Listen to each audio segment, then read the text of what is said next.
राज्यातील सरकारच्या कार्यक्षमतेवर गंभीर प्रश्न उपस्थित करत खासदार जगदीश शेट्टर यांनी आज बेळगाव महानगरपालिकेत पत्रकारांशी बोलताना म्हणाले की राज्य सरकारचे अस्तित्व 100% स्पष्ट नाही. आर्थिक परिस्थिती अत्यंत गंभीर असून सरकार काही ठोस निर्णय घेत नसल्याचा आरोप त्यांनी यावेळी केला. त्याचबरोबर ते असेही म्हणाले की सरकारतर्फे देण्यात येत असलेल्या अनेक योजनेचा दुरुपयोग करण्यात येत असून या योजनेचा लाभ लाभार्थ्यांना होत नाही. सरकारला नवीन योजना आणायचीच असेल तर ती प्रामाणिकपणे राबवावी लागेल. जर पैशाची कमतरता भासत असेल तर अशा योजना आणायची आवश्यकता काय, असा सवाल शेट्टर यांनी उपस्थित केला. ते पुढे म्हणाले, सध्याच्या परिस्थिती बघता भ्रष्टाचार वाढत चालला आहे. हे सर्व सरकारच्या कार्यपद्धतीवर प्रश्नचिन्ह निर्माण ठरणार आहे. राज्यात सरकारविरोधात असंतोष वाढला असून राज्यातील विविध योजनांची अंमलबजावणी आणि वित्तीय व्यवस्थापनावर संशय निर्माण केला जात आहे, असा आरोप खासदार जगदीश शेट्टर यांनी प्रसारमाध्यमांशी बोलताना केला. ಸರ್, ಈಗ ಇನ್ನೊಂದು ರಾಜ್ಯ ಸರ್ಕಾರದ ವೈಫಲ್ಯಗಳನ್ನು ಖಂಡಿಸಿ ಮತ್ತೆ ಬಿಜೆಪಿ ಧ್ವನಿ ಎತ್ತುವಂಥದ್ದನ್ನು ಮಾಡ್ತಾ ಇದೆ. ಬೆಂಗಳೂರಲ್ಲಿ ಕೂಡ ಪ್ರತಿಭಟನೆ ಪ್ಲಾನ್ ಮಾಡಿ ರಾಜ್ಯದಲ್ಲಿ ಒಂದು ಸರ್ಕಾರ ಅಸ್ತಿತ್ವವಿದೆ ಇಲ್ಲ ಅನ್ನುವಂಥ ಪ್ರಶ್ನೆ ಬಂದಿದೆ. ಆರ್ಥಿಕ ಪರಿಸ್ಥಿತಿ ಭಾಳ ಚಿಂತಾಜನಕಿದೆ ಮತ್ತು ಯೋಜನೆಗಳ ದುರುಪಯೋಗ ಆಗ್ತಾ ಇದೆ. ಯಾವುದೇ ಯೋಜನೆಗಳು ಅನುಷ್ಠಾನ ಆಗ್ತಾ ಇದೆ.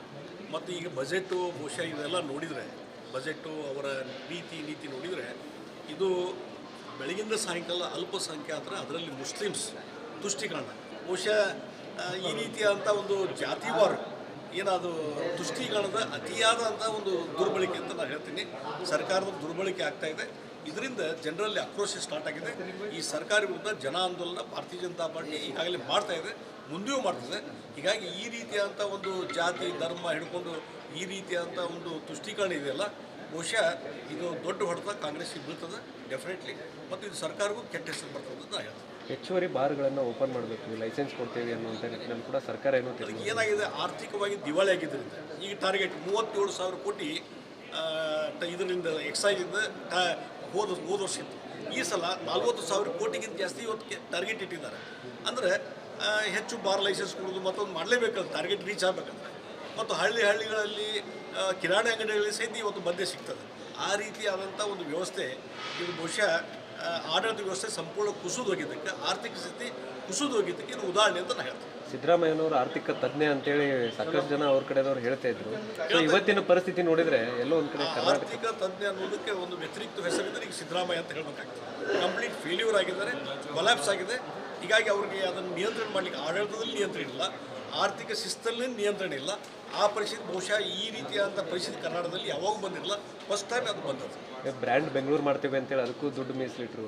ನಾನು ಹೇಳ್ತೀನಿ, ಅಲ್ಲಿ ಬಹುಶಃ ಅಸೆಂಬ್ಲಿಗೆ ಮಾತಾಡಬೇಕಾಗ್ತದೆ. ಅಲ್ಲಿ ಬೆಂಗಳೂರಲ್ಲಿ ಇಷ್ಟಿಂತ ಪರ್ಸೆಂಟೇಜ್ ಫಿಕ್ಸ್ ಆಗಿಬಿಟ್ಟಿದೆ. ಇಷ್ಟು ಪರ್ಸೆಂಟೇಜು ನೀವೊಂದು ಬಿಲ್ಡಿಂಗ್ ಪರ್ಮಿಷನ್ ಹೋಗ್ರಿ, CCಗೆ ಹೋಗ್ರಿ, ಮತ್ತೊಂದಕ್ಕೆ ಹೋಗ್ರಿ, ಅಲ್ಲಿ ಇಷ್ಟೊಂದು ಕರಪ್ಷನ್ ಇಷ್ಟೊಂದು ಫಿಕ್ಸ್ ಆಗಿದೆ. ಅದನ್ನು ನೀವು ರೇಟ್ ತುಂಬಿದ್ರೆ ಮಾತ್ರ ನಿಮಗೆ ಎಲ್ಲ ಪರ್ಮಿಷನು, ಬಿಲ್ಡಿಂಗ್ ಪರ್ಮಿಷನ್ ಎಲ್ಲವೂ ಸಿಗ್ತಾವೆ. ಈ ಒಂದು ವ್ಯವಸ್ಥೆ ಬಹುಶಃ ಬೆಂಗಳೂರಲ್ಲಿ ಯಾವಾಗ ಇರಲಿಲ್ಲ.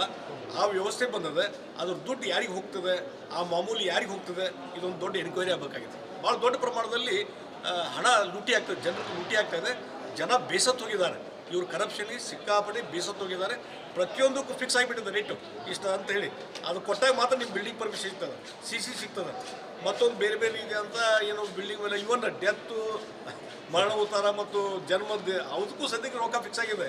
ಆ ರೀತಿ ಬೆಂಗಳೂರು ಪರಿಸ್ಥಿತಿ ನೋಡಿದರೆ ಬೆಂಗಳೂರು ಬ್ರ್ಯಾಂಡ್ ಅನ್ನೋದು ಯಾವಾಗ ಕೆಟ್ಟು ಹೋಗಿದೆ.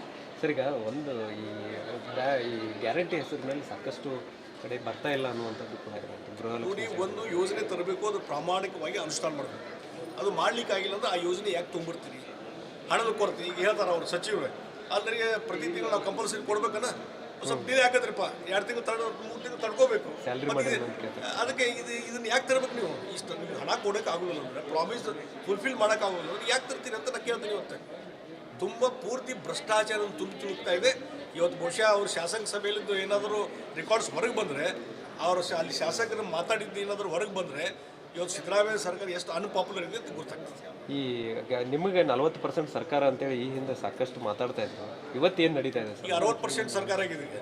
ಯಾಕಂದರೆ ಈಗ ಅವ್ರದೇ ನೇಮಕ ಮಾಡಿದಂಥ ಎನ್ಕ್ವೈರಿ ಕಮಿಷನ್ ಅದು ಏನಾಗಿದೆ ಅಂತನ ಅದನ್ನು ಹಿಂದೂ ಹೊರಗೆ ಹಾಕೋದಿಲ್ಲ, ಹೊರಗೆ ಸುದ್ದಿ ಬಿಡ್ತಾರೆ. ಇಲ್ಲ ಅದು ಆ ರೀತಿ ಪ್ರೂವ್ ಆಗಿದೆ ಹಾಗೆ ಅಂತೇಳಿ. ಇವತ್ತು ಇವ್ರದೇ ಎನ್ಕ್ವೈರಿ ಮಾಡಿದರೆ 60% ಮೇಲೆ ಭ್ರಷ್ಟಾಚಾರ ನಡೀತದೆ. ಬೆಂಗಳೂರದ ಒಂದೇ ಉದಾಹರಣೆ ತೊಗೊಳ್ಳಿ,